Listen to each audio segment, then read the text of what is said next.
ya. Oh iya, mohon maaf ini Bu, sebelumnya saya mengganggu waktu Ibu. Saya ingin melakukan wawancara terkait pengambilan keputusan sebagai seorang pemimpin. Bagaimana Ibu bisa bersedia meluangkan waktunya? Insya Allah bisa. Iya, terima kasih Ibu. Kita langsung saja Bu ya, pada pertanyaan yang pertama ini.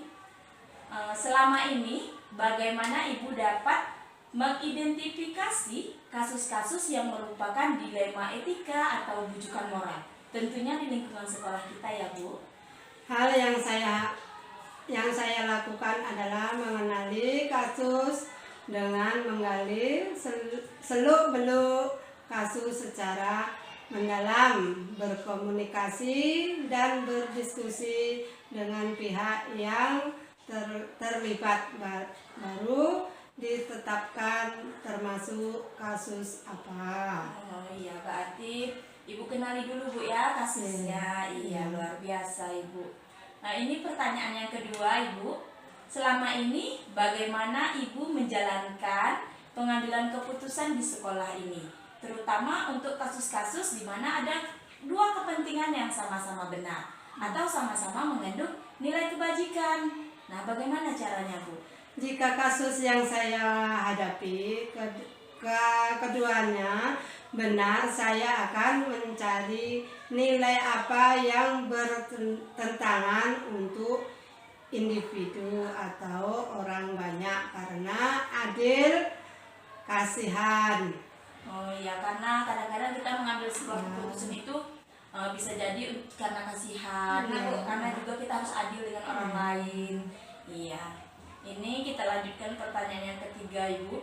Bagaimana langkah-langkah atau prosedur seperti apa yang biasa Ibu lakukan selama ini dalam mengambil keputusan itu? Nah, yang pertama Ya. mengumpulkan informasi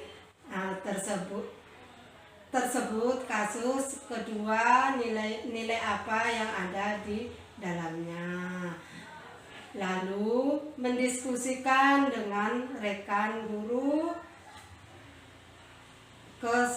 kesepakatan guru yang lain.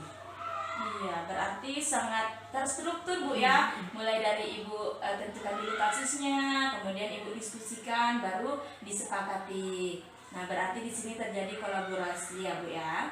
Nah, kemudian ini untuk pertanyaan yang keempat ini Bu. Hal apa saja yang selama ini dianggap efektif dalam pengambilan keputusan pada kasus-kasus dilema etika ini? Hal efektif yang saya lakukan adalah menyimpulkan hasil diskusi, mencantumkan siapa yang tertarik, fakta apa yang terkait, baru diambil keputusannya. Oh, berarti Ibu akan menentukan siapa yang terlibat, faktanya seperti apa ya Bu ya. Kemudian ini pertanyaan yang kelima Ibu. Hal apa saja yang selama ini merupakan tantangan dalam mengambil keputusan? Hal tidak percaya diri, ragu keputusan yang diambil sudah tepat atau belum. Oh, berarti keputusan itu tepat atau belum. Iya, berarti kita harus mencari dulu Ibu ya. Ini sudah benar atau belum ya? Berarti di situ timbul rasa kurang percaya diri kita. Kurang percaya diri. Iya. Kemudian ini pertanyaan yang berikutnya Ibu. Nah, apakah Ibu memiliki sebuah tata kala atau jadwal tertentu dalam sebuah penyelesaian kasus dilema etika? Apakah langsung diselesaikan di tempat atau memiliki sebuah jadwal dalam penyelesaiannya atau ada prosedur yang lain? Tidak ada jadwal menyelesaikan masalah, secepat mungkin dengan hasil hati-hati dan minta pertolongan orang lain. Contohnya kayak guru di sekitar kita, guru senior kita. Ya, berarti dalam tidak ada waktu yang terencana Bu ya, kecuali jika permasalahan itu belum selesai hari itu, boleh kita pending pada hari berikutnya ya. Ya, ini pertanyaan lanjutannya Ibu. Adakah seseorang atau faktor-faktor apa yang yang selama ini mempengaruhi atau membantu Ibu dalam pengambilan keputusan dilema etika? Komitmen diri, tekan guru, tokoh masyarakat melalui contohnya kayak surat. Berarti dipanggil pakai surat, ya. Kemudian apalagi Bu? Adakah faktor yang lain untuk mempermudahnya? Bertemu tatap muka. Iya, untuk mendiskusikannya ya Bu ya. Bagaimana jalan yang terbaik? Iya, luar biasa ini Bu. Melakukan diskusi dulu untuk mencari jalan yang terbaik. Ini pertanyaan yang terakhir Ibu. Dari semua hal yang telah disampaikan, pembelajaran apa yang dapat Ibu petik atau pengalaman yang bisa Ibu ambil dari pengambilan keputusan ini? Bisa mempertimbangkan, mengizinkan secara dalam sesuatu masalah, harus berdiskusi dengan orang lain, percaya diri, tidak bertindak secepatnya. Oh iya, berarti di dalam mengambil sebuah keputusan itu kita tidak boleh mengambil tindakan secepatnya ya Bu, tidak boleh gegabah, agar keputusan yang kita ambil benar-benar sesuai. Iya, terima kasih Ibu atas jawaban yang sudah disampaikan. Terima kasih juga, mudah-mudahan bisa menjadi pembelajaran untuk saya. Ya, saya akhiri Ibu ya percakapan kita hari ini. Wassalamualaikum warahmatullahi wabarakatuh. Waalaikumsalam warahmatullahi wabarakatuh. Semoga berhasil. Amin. Terima kasih Ibu.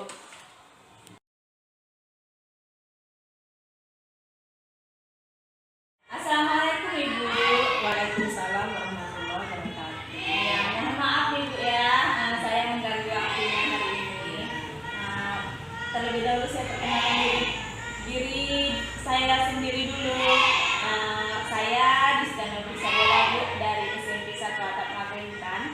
Saya adalah calon guru penggerak angkatan 11 dari Kabupaten Ibu yang akan membersamai Ibu hari ini dalam wawancara mengambil keputusan berdasarkan nilai-nilai kebajikan. Bisa ya Bu ya? Insya Allah. Bagaimana kabarnya hari ini Bu? Alhamdulillah kabar Ibu hari ini sehat. Iya, alhamdulillah Bu ya. Mudah-mudahan kita selalu diberikan kesehatan. Ini langsung saja Bu ya. Kita langsung saya berikan Ibu pertanyaan yang pertama ini Bu. Nah, selama menjadi kepala sekolah, tentunya banyak sekali kasus-kasus yang Ibu hadapi di sekolah, di lingkungan sekolah. Pertanyaan yang pertama, selama ini bagaimana Ibu dapat mengidentifikasi kasus-kasus yang merupakan dilema etika atau bujukan moral? Nah, di sini Ibu sebagai kepala sekolah sebenarnya banyak sekali dilema etika yang Ibu temui. Di antaranya misalnya itu kasus anak salah satu dari siswa Ibu itu pas kenaikan kelas. Jadi pas kenaikan kelas ternyata anak tersebut belum mampu untuk memenuhi persyaratan untuk kenaikan kelas. Tetapi di dalam kurikulum K13 dan kurikulum Merdeka sekarang ini kan tidak boleh anak itu untuk ditinggalkan di kelas karena menurut yang Ibu tahu itu anak itu tidak ada anak yang bodoh, tetapi anak itu mungkin kurang pas guru yang membimbingnya. Jadi menurut Ibu ini merupakan satu dilema etika yang mana anak tersebut satu sisi kalau Ibu tinggalkan anak ini nanti bisa down ataupun anak ini bisa putus sekolah ataupun pindah sekolah. Satu sisi jika Ibu naikkan anak tersebut mungkin belum mampu untuk mengikuti pembelajaran di kelas yang lebih tinggi tersebut. Jadi di sini Ibu mengambil satu kebijakan yang mana Ibu berdiskusi bersama guru-guru yang mana untuk pengumpulan anak tersebut keputusannya bagaimana, apakah anak ini bisa dinaikkan ataupun anak ini ditinggalkan. Iya Ibu, dari kasus yang Ibu jelaskan tadi, di situ saya menangkap bahwa kasusnya itu terhadap kenaikan kelas terhadap murid yang belum memenuhi persyaratan. Namun kita harus terikat dengan peraturan dan kurikulum yang berlaku, Bu ya. Memang susah ini, Bu, di dalam menentukan keputusannya ini. Nah, berdasarkan kasus yang Ibu sampaikan itu tadi, selama ini bagaimana Ibu menjalankan pengambilan keputusan di sekolah ini? Terutama untuk kasus-kasus yang ditangkap sama-sama benar itu, yang tadi itu sama-sama mengandung nilai kebajikan. Nah, bagaimana Ibu menjalankan yang keputusan ini? Keputusan yang Ibu ambil, yang pertama sekali Ibu tadi Ibu katakan Ibu berdiskusi dulu dengan rekan-rekan guru, kemudian rekan-rekan guru diambil positif dan negatifnya. Seandainya ini anak tidak dinaikkan, maka anak tersebut akan down ataupun pindah sekolah, ataupun anak ini berhenti sekolah.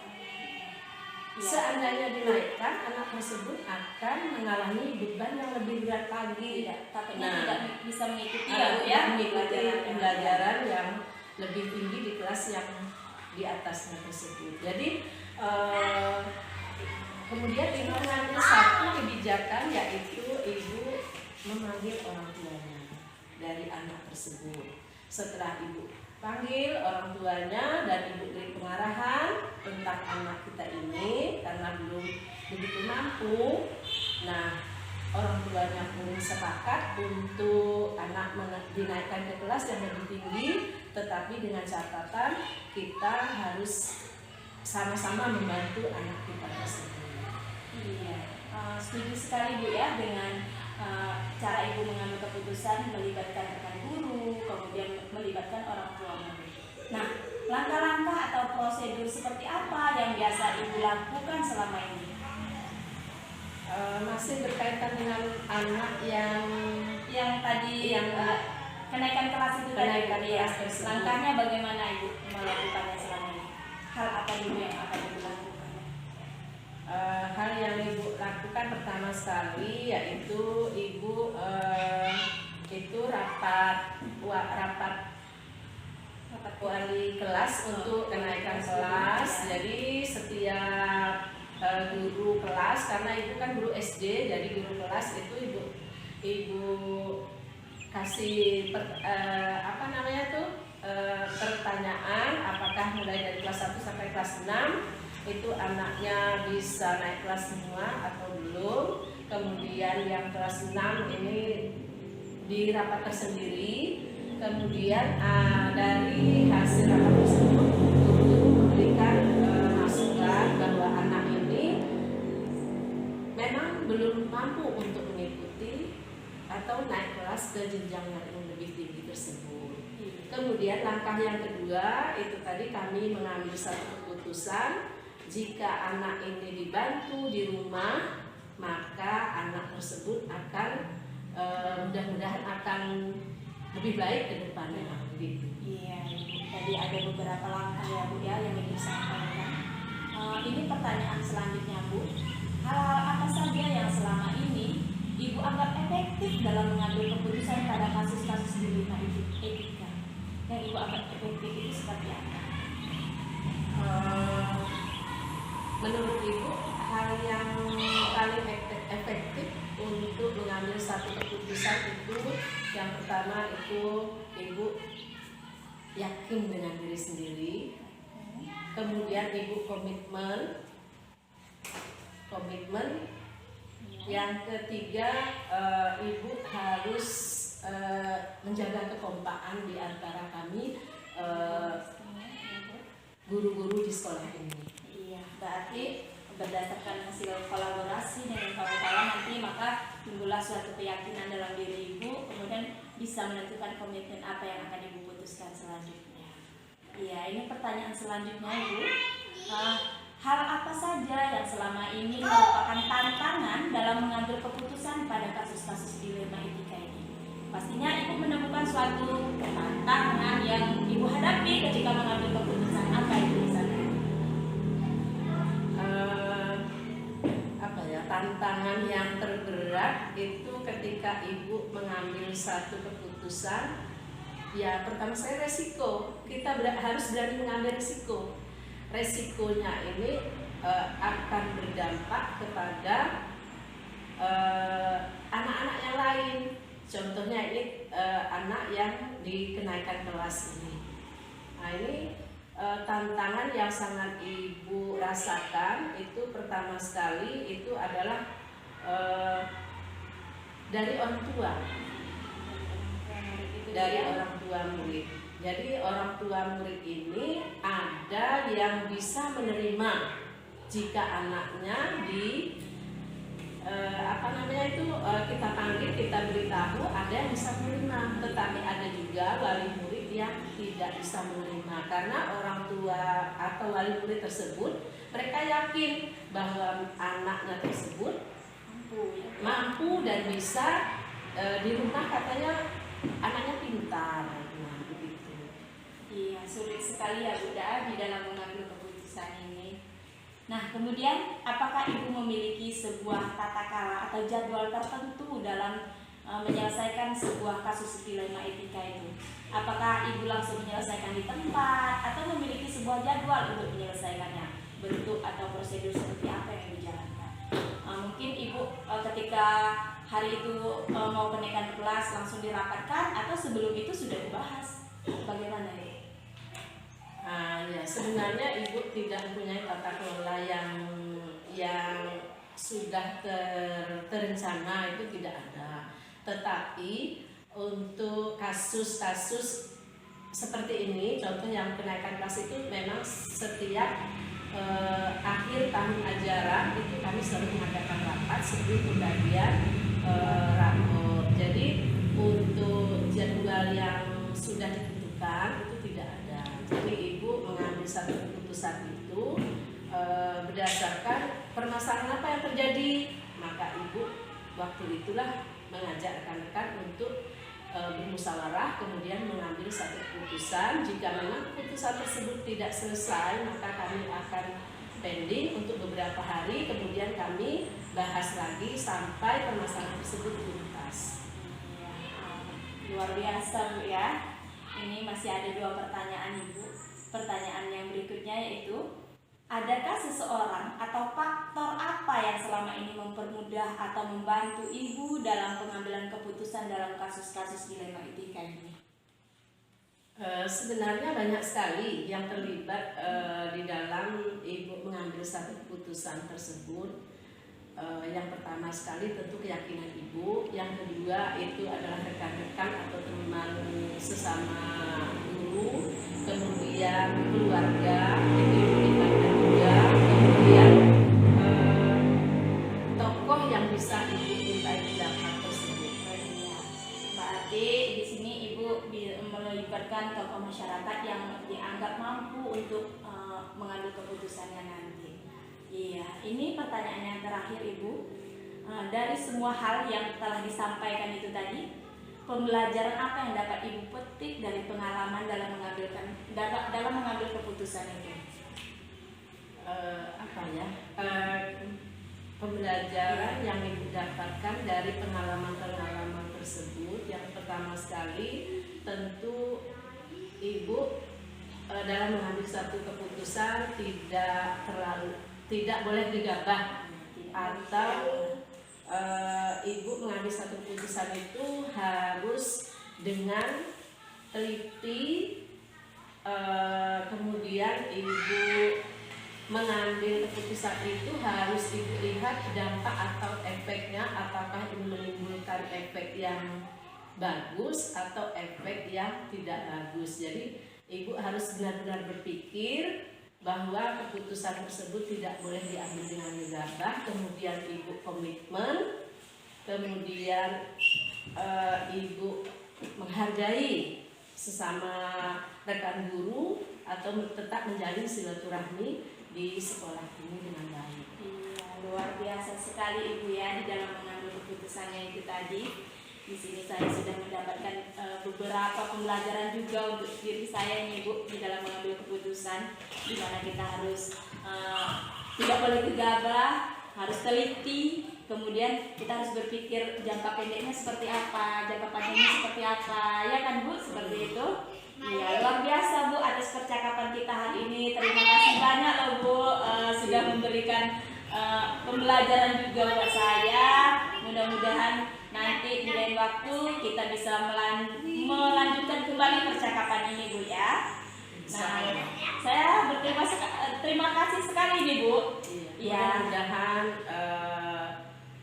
apa yang Ibu sampaikan ini jika ada baiknya silahkan diambil, jika itu banyak salahnya atau kata-kata ucapan Ibu yang tidak tepat atau tidak pada tempatnya, ya kalau bisa dibuang saja ya Bu ya. Iya. Jadi yang Ibu sampaikan ini adalah berdasarkan dilema yang pernah terjadi di sekolah kami. Ini bukan rekayasa, tetapi ini hal yang sebenarnya Ibu ceritakan salah satunya. Tapi kalau mau Ibu ceritakan banyak sekali dilema tersebut.